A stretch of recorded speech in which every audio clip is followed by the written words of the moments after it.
a little bit confusing at the moment. There are news reports coming out saying that Amazon has stopped selling the GoPro Hero 5 and that GoPro suddenly the stocks and shares are just like plummeting and it's losing loads of value and all that kind of stuff. And I was like, oh really? Is that the case? If you go onto Amazon, no, still saying best seller. There. It's all you can happily still sell everything on Amazon. However, what it says is buy GoPro. And let's see, there seems to be nothing saying that there's a delay in delivery or anything like that. So it seems to be, yep, saying it's in stock.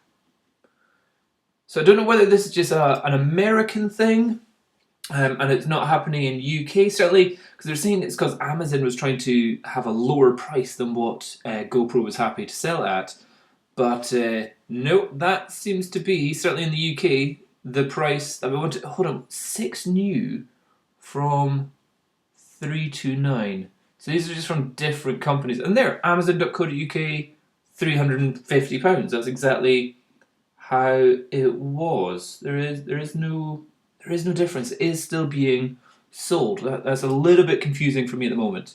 So I don't know whether it doesn't seem to say that this is just an American thing. It doesn't say it's at Amazon.com instead of Amazon. It just says Amazon full stop.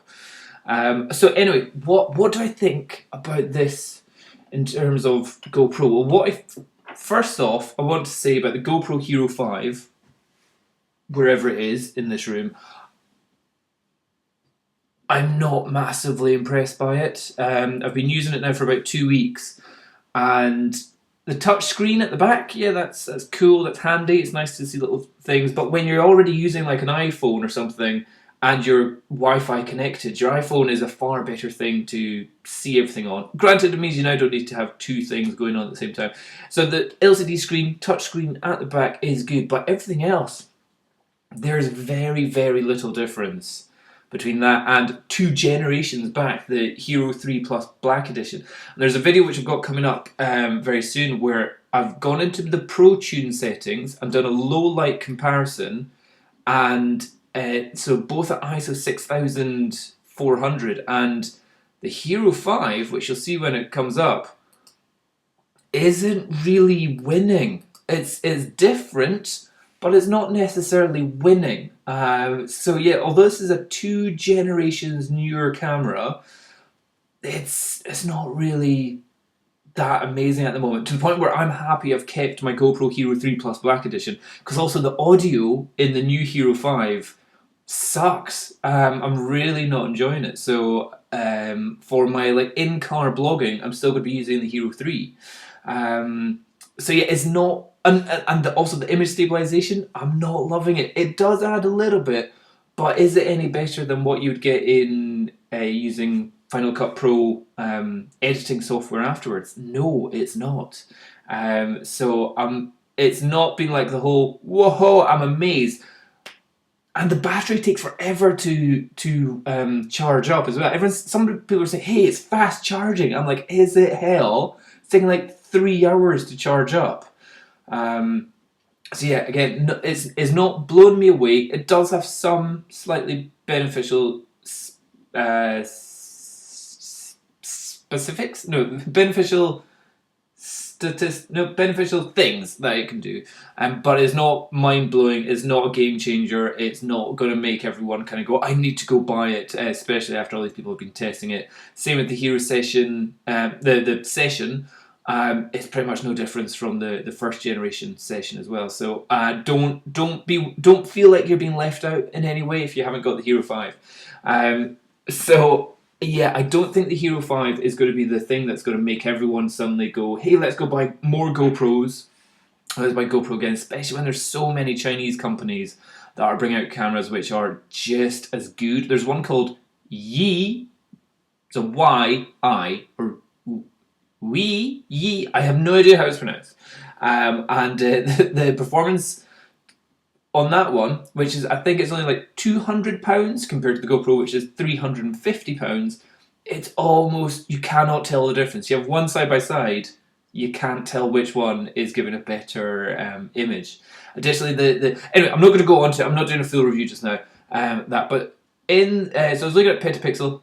It's saying that the company is having a massive stock problems and all that stuff. But here's a little point I want to talk about: the purchasing of not just GoPros but cameras in general, and how some of the big companies can screw the smaller companies. So this person here is saying, this person thinks that Amazon has to buy the cameras first to sell them.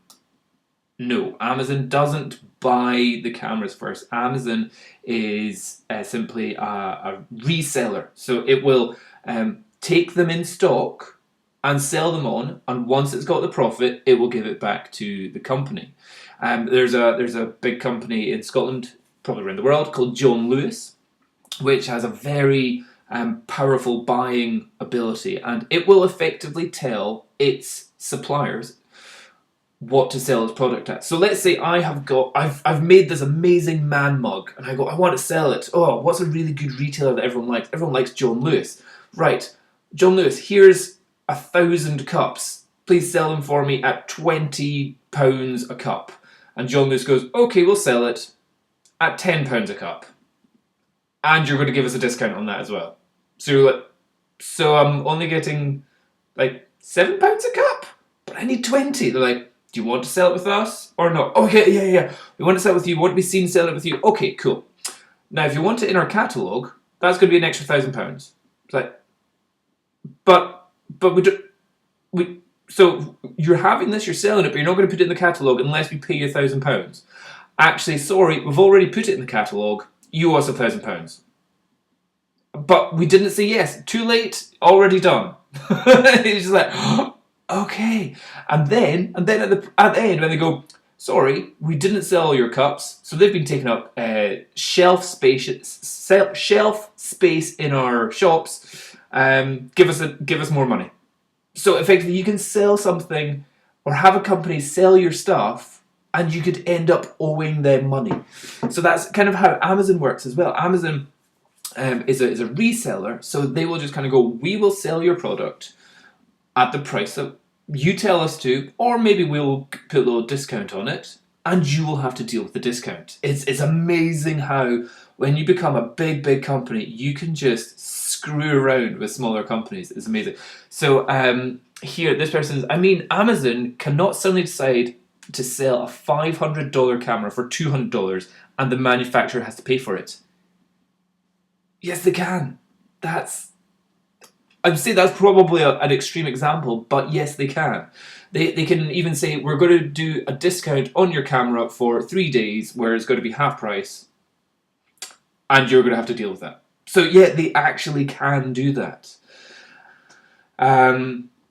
So yeah, that was my only advice, is that if you think that Amazon buys all the cameras first, so like GoPro say, hey, we've got like £10 million from Amazon, and then Amazon has to sell them off, doesn't work that way. It can be the case of Amazon says, give us all the cameras, we'll sell them, and we'll give you back some of the money that we make from it.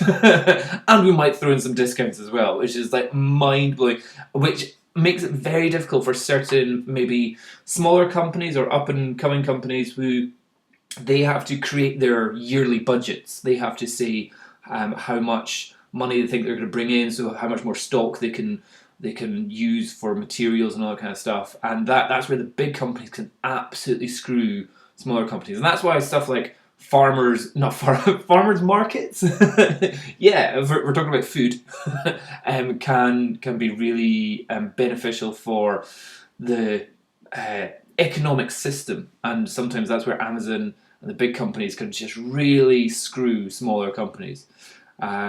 So yeah, great for us as buyers. Like, cool, we're getting discounts, awesome. And when it's for massive companies like GoPro, which are clearly making like hundreds of dollars on every camera, it is kind of fun just kind of going, ways, you're losing out, tough titties. But for GoPro, what happens is suddenly their stock price massively drops, and then they are just like, oh dear, how do we deal with this? And it becomes a big problem. But yeah, that's how the market works. It's not a case of GoPro sets the price, because GoPro has set the price, certainly when they are selling it on their through Amazon. But if Amazon has them, Amazon can change the price. So interesting world that we live in. There you go. There's a little lesson on what would you call that lesson on? A lesson on the economics of purchasing powers by massive companies or something like that. Okay, hope that helps. Cheers. Bye bye.